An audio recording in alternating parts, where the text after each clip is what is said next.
I would say men's volleyball.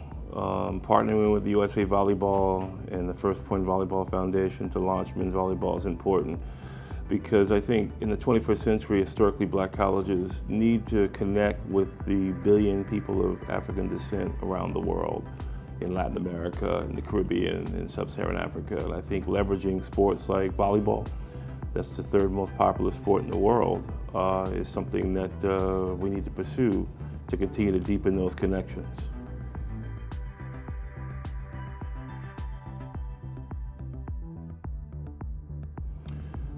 I think the biggest opportunities is, again, making sure that we connect to people of color around the world.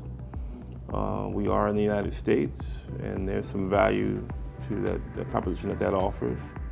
So just making sure we, continue to have dialogue and connect with, people around the world that want to get educated in the United States in general, and at HBCUs in particular. The biggest threat is that, we are now in the middle of, we're still suffering from the backlash of electing the first black president. And that backlash involves a rollback of a lot of rights in terms of voting rights and affirmative action.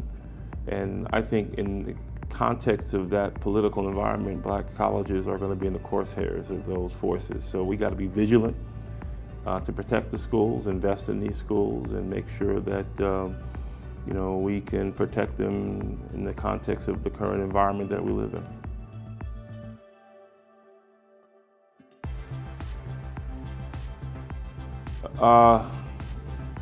When I got here, SIC had a phenomenal fan base.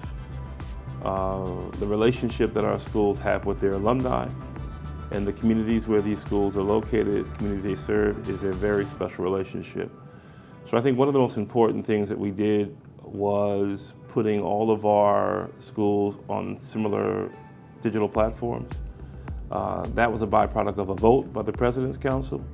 That was very forward-thinking. You won't see much written about that, but our presidents were the first President's Council to vote to have all their schools' athletic programs on the same digital platform called Sidearm.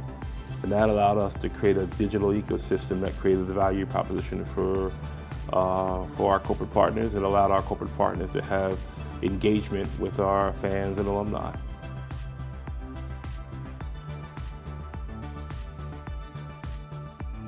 Again, this is the guiding principles were also the byproduct of conversations I had with the President's Council. When I got the job, I talked with every single member of the board and got their sense of what the opportunities and what the threats were.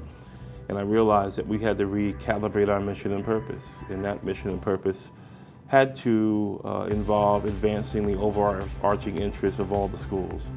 So everything that we do at the SIC over the past 13 years had to advance 5 interests, which is enrollment and retention, generate revenue, increase the marketing and visibility of the schools, engage communities and the alumni, and obviously enhance student-athlete experience from ESPN and volleyball, our Nike deal, digital platforms. All of that stuff has to touch at least 1 or hopefully 5 of those interests, and I think we've been able to do that.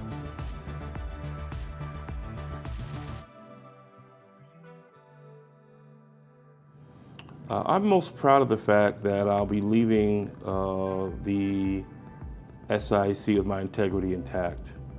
Lord Acton's famous saying is that power corrupts, absolute power corrupts absolutely. This job carries with it some influence and some power. And when you have a job that has some power, there are going to be forces that are going to tempt you to take shortcuts, ethical shortcuts, cut corners. And you have to have the moral rectitude to resist those temptations. I'm thankful to God I was able to resist those temptations. It made the job more difficult. I had to travel up to some degree the rough side of the mountain. But I arrived where I arrived with my integrity intact, and I think I'm most proud of that.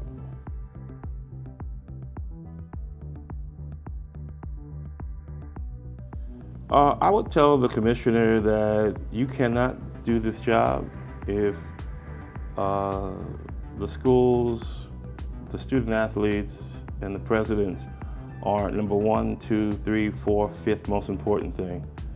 You have to really be a selfless leader. If your own agenda is above the interests of the presidents or the student athletes or the schools, that will contaminate, your ability to do this job effectively.